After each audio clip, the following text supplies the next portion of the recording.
Chers amis, chers frères et sœurs, aujourd'hui j'aimerais faire un petit parcours avec vous dans l'évangile de Jean, en suivant un mot qui a été repris plusieurs fois dans la prière que Isabelle vient de lire. Ce mot, c'est le mot « monde ». Ce mot est central dans l'évangile de Jean. Il est employé dans différents contextes.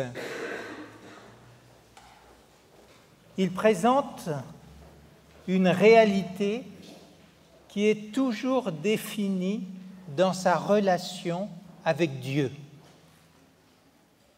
Le mot « monde » a ainsi une connotation positive. Dès le début de l'Évangile, au chapitre 1 et au verset 10, nous pouvons lire « Le monde a été fait par elle ». Elle, ici, est mise à la place de la lumière, la parole, Jésus-Christ. Le monde a été fait par Jésus-Christ.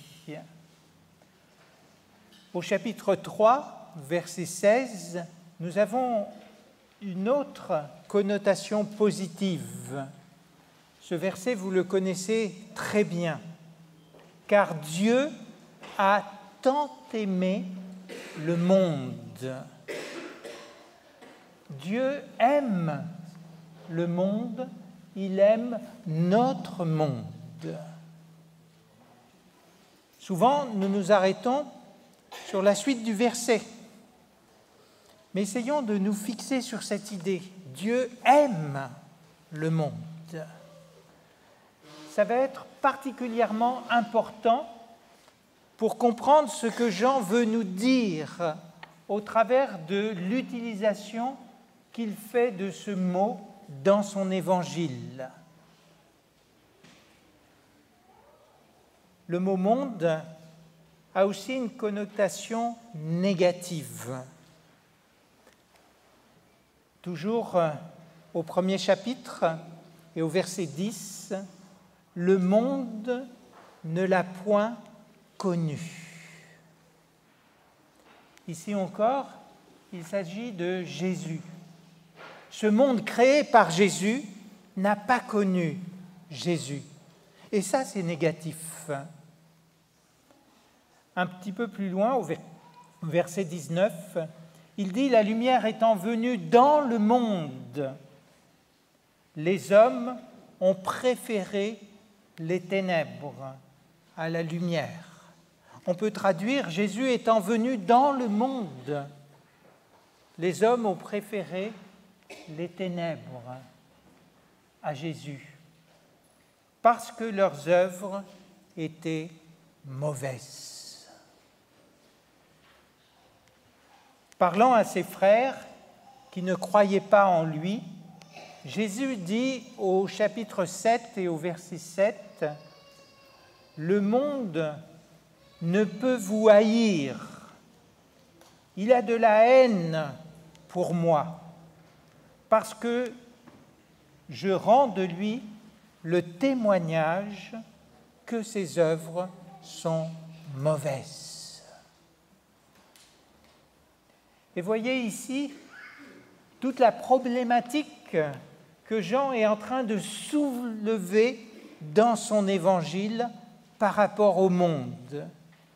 Nous avons un monde créé par Dieu, un monde aimé de Dieu et un monde qui rejette Dieu, qui rejette Jésus, un monde qui n'apprécie pas la lumière, mais qui préfère les ténèbres, parce qu'elles sont synonymes d'œuvres mauvaises. Jésus dit encore au chapitre 16, verset 9, que le monde ne croit pas en lui. Le monde a une connotation négative parce qu'il ne connaît pas Jésus, parce que ses œuvres sont mauvaises et qu'ils ne croient pas en Jésus. L'amour de Dieu pour le monde se manifeste pourtant de différentes manières. Reprenons Jean au chapitre 3 et au verset 16. « Car Dieu a tant aimé le monde qu'il a donné son Fils unique. » Son amour pour le monde l'a poussé à faire le don suprême, celui de son Fils. Et au verset 17, Jean ajoute « Dieu, en effet, n'a pas envoyé son Fils dans le monde pour qu'il juge le monde. » Et il aurait pu le faire après ce que nous avons dit. Le monde, finalement, est devenu mauvais. Dieu aurait pu le juger, mais il n'a pas envoyé Jésus pour cela. Il a envoyé Jésus pour que le monde soit sauvé par lui. Au chapitre 1, verset 29, Jean-Baptiste déclare « Voici l'agneau de Dieu qui ôte le péché du monde. » Jésus est venu pour enlever le péché, pour enlever ce qu'il y a de mauvais dans notre monde. Lorsque les Samaritains ont finalement rencontré Jésus, ils disent « Nous savons que c'est vraiment lui, le Sauveur du monde. » Dans Jean, au chapitre 6 et au verset 33, Jésus dit « Car le pain de Dieu, c'est celui qui descend du ciel. C'est donc lui et qui donne la vie au monde. »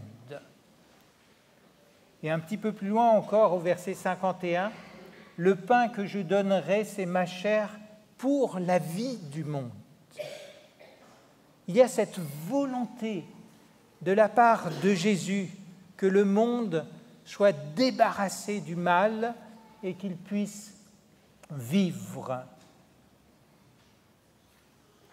C'est pour ça qu'il dit par deux fois, au chapitre 8 et au verset 12, au chapitre 9 et au verset 5, « Je suis la lumière du monde. » Qu'est-ce que Jésus est venu faire dans le monde ? Eh bien, il nous le dit au chapitre 8 et au verset 26, « Ce que j'ai entendu de Dieu, je le dis au monde. » Il vient pour nous révéler le Père. Et finalement, à Pilate, chapitre 18, verset 37, il dit « Je suis venu dans le monde pour rendre témoignage à la vérité. »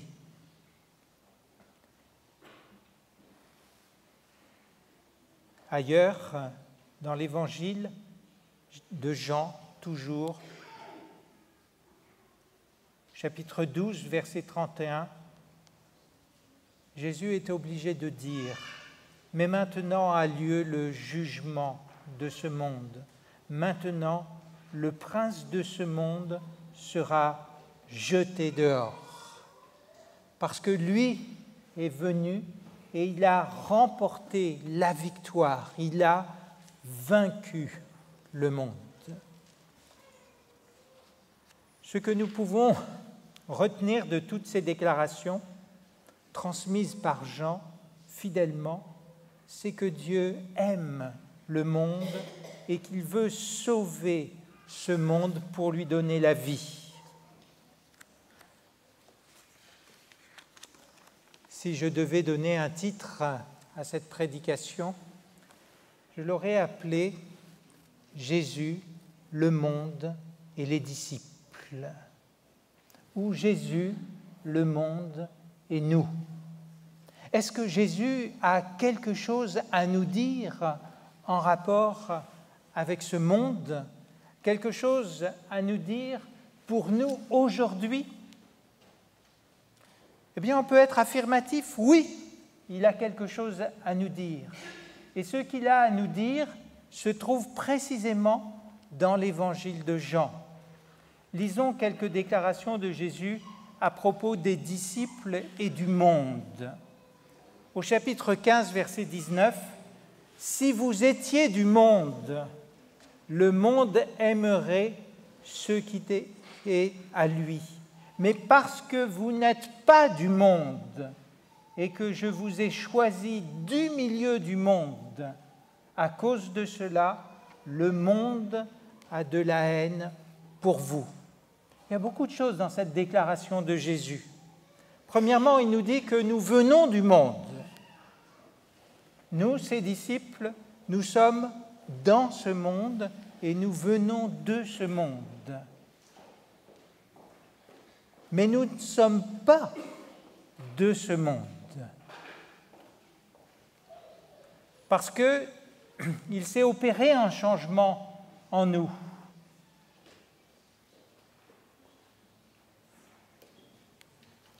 Parce que Dieu nous a choisis et que nous avons répondu à son appel, à cette vocation de sortir des principes mauvais du monde. Et pour cela, Jésus nous dit, eh bien, le monde a de la haine pour nous. Lors de sa dernière soirée passée avec ses disciples, Jésus a prié pour eux et le monde était vraiment au cœur de cette prière. Je vous invite à la prendre. Elle se trouve au chapitre 17 de l'Évangile et au verset 9, à partir du verset 9. Reprenons quelques-uns des versets qui ont été lus déjà tout à l'heure. Parlant des disciples, il dit « C'est pour eux que je prie. Je ne prie pas pour le monde, mais pour ceux que tu m'as donnés parce qu'ils sont à toi. » À ce moment-là, dans sa prière, il y a cette parole étonnante de Jésus. Après tout ce qu'on a dit, de son amour pour le monde, de ce qu'il a fait pour le monde, on aurait pu s'attendre à ce que Jésus prie pour le monde. Non seulement il ne prie pas pour le monde, mais il nous dit qu'il ne le fait pas. Parce que peut-être que, en lisant cette prière, nous n'aurions pas pensé que Jésus aurait pu prier pour le monde. Alors il dit non, je ne te prie pas pour le monde, mais je te prie pour les disciples, mes disciples, qui t'appartiennent. Nous reviendrons plus tard sur la raison pour laquelle Jésus ne prie pas pour le monde. Au verset 11, il dit « Je ne suis plus dans le monde ».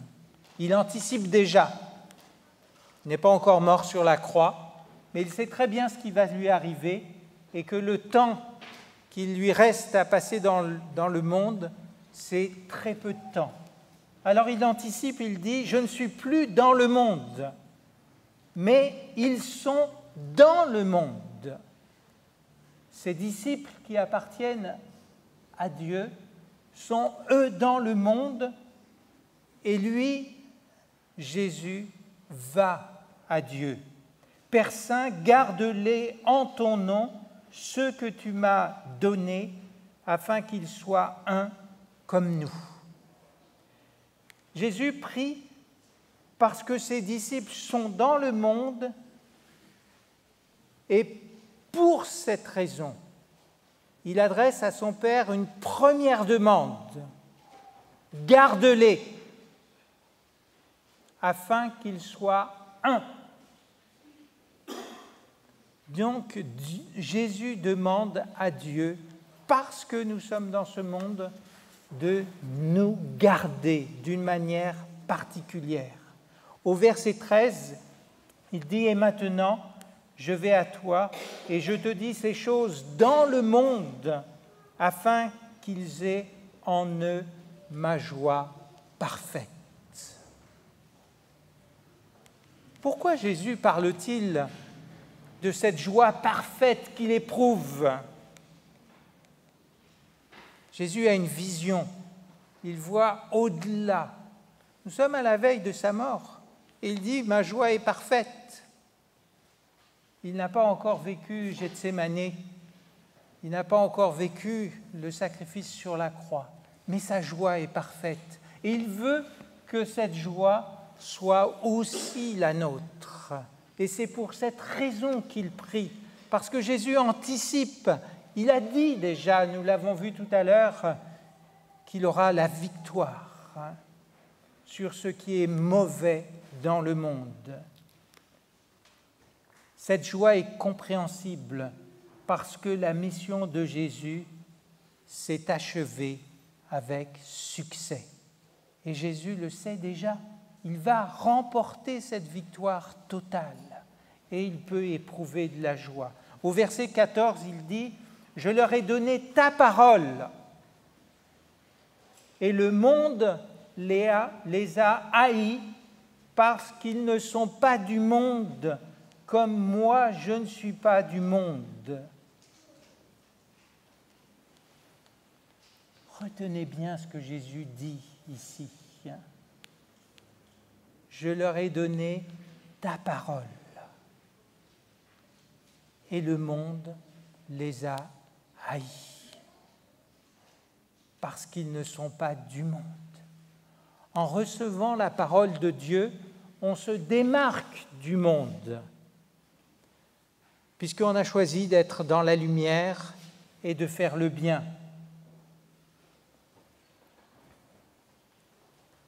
Il dit au verset 15, « Je ne te prie pas de les ôter du monde, mais de les préserver du mal. » Pourquoi Jésus n'a pas demandé tout simplement à son Père de nous ôter du monde aussi, comme lui est hors du monde? Ça aurait été bien plus simple pour nous, hein? Non. Et là encore, dans les mots de sa prière, Jésus nous dit « Je ne te demande pas de les ôter du monde ». C'est-à-dire qu'il laisse sous-entendre qu'il aurait pu le faire, mais il ne le fait pas. Il demande simplement que nous soyons préservés du mal, tout en restant dans le monde. Verset 16, « Ils ne sont pas du monde, comme moi, je ne suis pas du monde. Sanctifie-les par ta vérité, ta parole est la vérité. » Jésus fait une nouvelle demande, ou plutôt il complète la demande qu'il a faite précédemment. Cette parole de Dieu qu'il a donnée aux disciples doit permettre à Dieu de les sanctifier, ou selon d'autres traductions, de les consacrer. Qu'est-ce que cela veut dire? Jésus l'a dit un petit peu plus haut dans sa prière. Il l'a dit en d'autres termes. Il a dit « ils t'appartiennent ».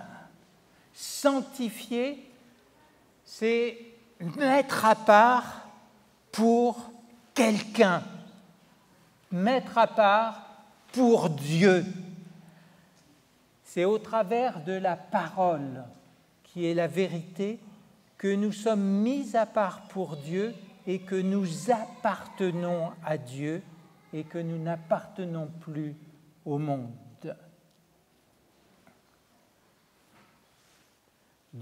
Jésus désire que nous appartenions pleinement et totalement à Dieu.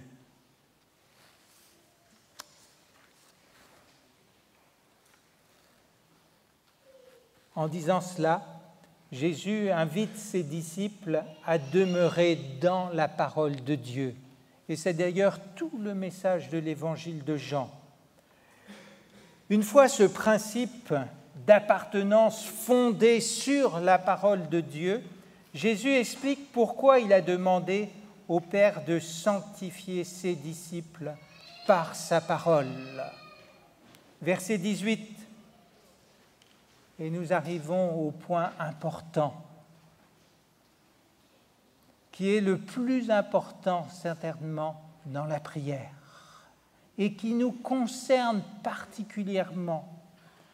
Comme tu m'as envoyé dans le monde, je les ai aussi envoyés dans le monde.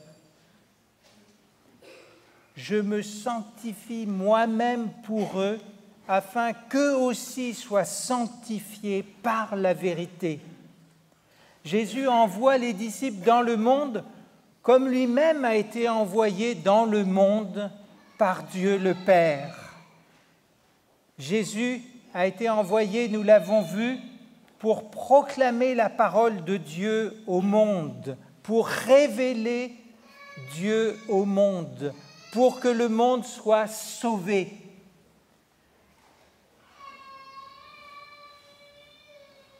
Les disciples sont invités à partager cette même mission. C'est ce qui ressort de la suite de la prière de Jésus. Lisons au verset 20. Ce n'est pas seulement pour eux que je prie, mais encore pour ceux qui croiront en moi par leur parole. Ceux qui croiront en moi par leur parole.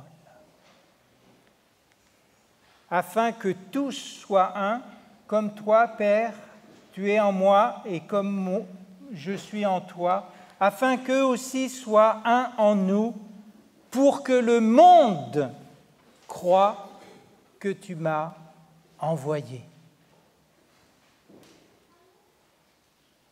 Cette prière de Jésus nous permet de comprendre que la mission des disciples sera couronnée de succès malgré les difficultés mentionnées plus haut, malgré la haine du monde, car Jésus prie déjà pour ceux qui croiront en lui grâce à la parole des disciples. Revenons, si vous voulez, un peu plus haut dans la prière. Le texte que nous avons lu au verset 9, c'est pour eux, les disciples, que je prie. Je ne prie pas pour le monde, mais pour ceux que tu m'as donnés, parce qu'ils sont à toi. Comme le Père aime le monde, Jésus aime le monde. S'il a délibérément dit qu'il ne priait pas pour le monde, ce n'est pas parce que le monde était mauvais. Ce n'est pas pour ça qu'il ne prie pas pour le monde. Mais c'est parce que dans son plan,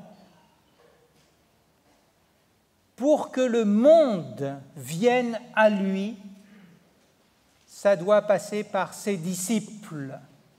Et vous comprenez pourquoi Jésus a un intérêt particulier à prier pour nous.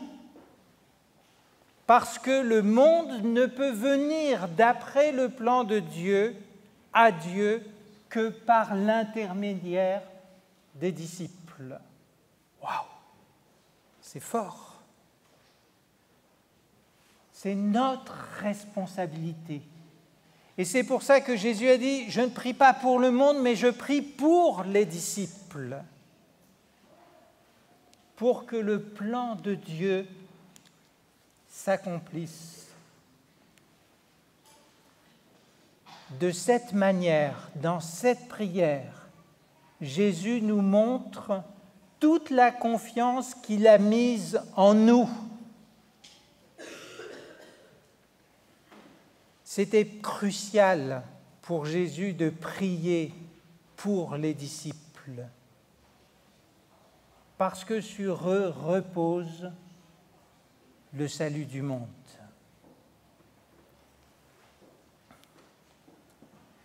Il est intéressant de noter que, avant de prier pour les disciples qu'il envoie dans le monde, Jésus a rappelé en détail certains objectifs de sa propre mission et les résultats. Remontez jusqu'au verset 6. « J'ai fait connaître ton nom aux hommes. » C'était la première partie de sa mission. « Que tu m'as donné au milieu du monde, ils étaient à toi et tu me les as donnés, et ils ont gardé ta parole. » J'ai annoncé, c'était l'objectif. Ils ont gardé, c'est le résultat. Des hommes du monde ont gardé, grâce à la proclamation de Jésus, la parole. Verset 7. Maintenant, ils ont connu que tout ce que tu m'as donné vient de toi. Ils ont donc compris cette relation qu'il y avait entre le Christ et le Père. Au verset 8, « Car je leur ai donné les paroles que tu m'as données. » Et qu'est-ce qu'ils en ont fait? Ils les ont reçues. Et ils ont vraiment connu que je suis sorti de toi. Et ils ont cru que tu m'as envoyé. En fait, pourquoi Jésus rappelle-t-il ses objectifs et les résultats de ces objectifs? Parce qu'il nous envoie en mission avec la même mission. Il nous demande ce que lui-même a déjà fait. Deux choses, si l'on résume. Faire connaître le nom de Dieu aux hommes et donner aux hommes la parole de Dieu. Il voulait aussi rappeler les résultats qu'il avait obtenus. Des hommes du monde ont reçu, accueilli, gardé les paroles de Dieu. Des hommes ont cru que Dieu avait envoyé Jésus. Finalement, qu'est-ce que Jésus fait? Il fait un rapport missionnaire dans sa prière. Voilà, tu m'as demandé de faire ça, tu m'as envoyé pour faire ça, voilà ce que j'ai fait, et voilà les résultats. Rapport missionnaire de Jésus. Et après avoir fait ce rapport missionnaire, qu'est-ce qu'il dit aux disciples? À vous, je vous envoie, vous devez faire la même chose. Et qu'est-ce qu'il attend? Notre rapport missionnaire. Lui sait qu'il y a des résultats. Il l'a dit, il a déjà prié pour les résultats des disciples. Le but de ce rapport est d'encourager ses disciples. Ce que Jésus a fait, les disciples sont invités à le faire. Comme tu m'as envoyé dans le monde, je les ai envoyés dans le monde. Si Jésus nous envoie dans le monde, c'est pour atteindre des objectifs similaires à ceux qu'il a lui-même atteints. C'est-à-dire permettre que des hommes croient. C'est-à-dire permettre que le monde croit que Dieu a envoyé Jésus.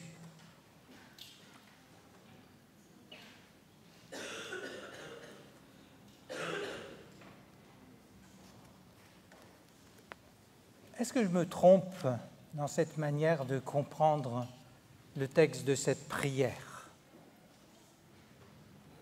Je peux vous dire que non. Et regardez, si vous voulez, dans Jean, au chapitre 14 et au verset 12, ce qui est écrit. En vérité, je vous le dis, celui qui croit en moi fera aussi les œuvres que je fais. celui qui croit en moi fera aussi les œuvres que je fais, et il en fera de plus grandes. Jésus nous dit que nous allons faire plus que lui encore. Oh, pas pour le salut sur la croix, bien sûr, mais pour la proclamation de l'Évangile, pour faire connaître la parole de Dieu. Et nous ferons des choses plus grandes que lui, parce que lui va au Père. Et qu'est-ce qu'il va faire auprès du Père?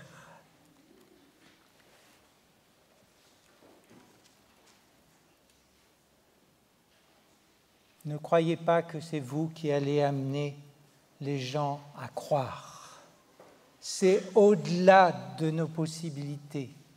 Notre seule vocation, notre seule mission est une proclamation de la parole.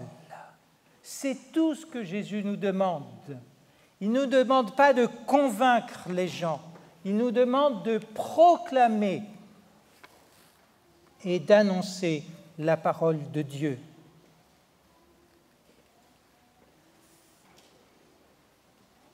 Le reste n'est plus notre mission. Et l'évangile de Jean nous explique ce qui se passera quand la parole de Dieu sera répandue. Jean, au chapitre 1, verset 9, « Cette lumière, Jésus, étant la véritable lumière qui, en venant dans le monde, éclaire tout homme. » En proclamant la parole et Jésus peut éclairer tout homme. Jean, au chapitre 1, verset 12, « Mais à ceux qui l'ont reçu, Jésus, à ceux qui croient en son nom, elle a donné le pouvoir de devenir enfants de Dieu. » Croire, finalement, c'est quoi? C'est recevoir, c'est accueillir, c'est se conformer à la parole de Jésus. Et Jean ajoute au verset 13, « Ceux qui ont cru, donc, sont nés, non du sang, ni de la volonté de la chair, ni de la volonté de l'homme, mais de Dieu. » C'est Dieu lui-même qui aime le monde, qui fait éclore la nouvelle naissance dans les cœurs des hommes et des femmes pour qu'ils deviennent enfants de Dieu. Ce n'est pas à nous de faire cela. Ce n'est pas notre mission. Une autre affirmation de Jésus. « Et moi, quand j'aurai été élevé de la terre, j'attirerai tous les hommes à moi. » C'est lui qui va les attirer, ce n'est pas nous. Mais il nous a demandé de proclamer sa parole pour que les gens soient attirés.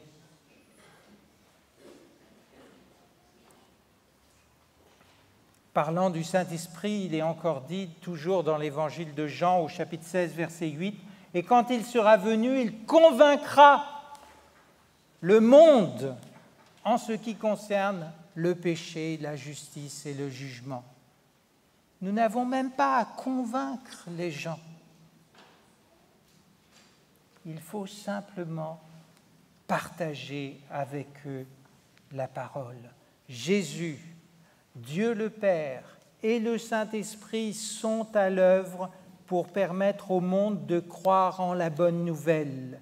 Jésus nous a simplement demandé de transmettre la parole de Dieu au monde et de le faire connaître. L'Esprit de Dieu travaillera dans les cœurs de ceux qui ont reçu cette parole pour les amener à croire. Notre Église vit depuis le mois de septembre une période d'évangélisation avec des conférences programmées chaque mois. Ce sont des occasions qui nous sont données pour faire connaître la parole de Dieu et pour faire connaître Jésus. Cet après-midi d'ailleurs, à 15 heures, nous aurons une deuxième conférence sur le thème « La Bible, est-ce un livre dépassé ?» Est-ce que la parole de Dieu est dépassée? Je vous invite vraiment à venir pour participer à cette conférence. La centaine de personnes qui étaient là le 3 octobre s'est fait du bien en entendant Carl Johnson, parce qu'il parle bien, il explique bien la parole de Dieu, il donne des arguments, il présente les choses. Alors peut-être certains seront un petit peu surpris parce qu'il s'intéresse plus aux gens du monde qu'à nous en tant que disciples déjà. Mais c'est pour cela qu'on organise des conférences. Bien sûr, nous pouvons en profiter, mais c'est pour les gens du monde que nous organisons ces conférences. Donc, ils font parler avec des images qui parlent au monde. Il ne va pas utiliser forcément, en tout cas pas tout de suite, les images qui parlent à l'Église. C'est pourquoi le 14 novembre, nous aurons un autre titre, « La religion, est-ce un conditionnement culturel ?» Et puis le 21 novembre, le thème sera « Le Christ, est-ce un prophète comme les autres ?» Et il parlera de Mahomet, il parlera de Bouddha. Parce qu'il faut en parler au monde. Mais il parlera surtout de Jésus et il dira en quoi Jésus dépasse ses prophètes. Si vous n'êtes pas venu encore écouter Carl Johnson, je vous invite vraiment à faire des plans pour venir l'écouter. Vous ne serez pas déçus et vous pourrez plus facilement inviter des gens à venir l'écouter. Vous avez aussi, vous le savez, on vous l'a rappelé, à la disposition au fond de l'Église, des brochures, des cartes pour les cours bibliques. Tout cela utilisé pour faire connaître Jésus. C'est notre mission. Pour terminer, j'aimerais simplement relire avec vous ce verset 20 de la prière de Jésus, qui doit être pour nous un encouragement. Ce n'est pas seulement pour nous que Jésus prie, mais encore pour tous ceux qui croiront par notre parole. Que Dieu nous aide. Amen.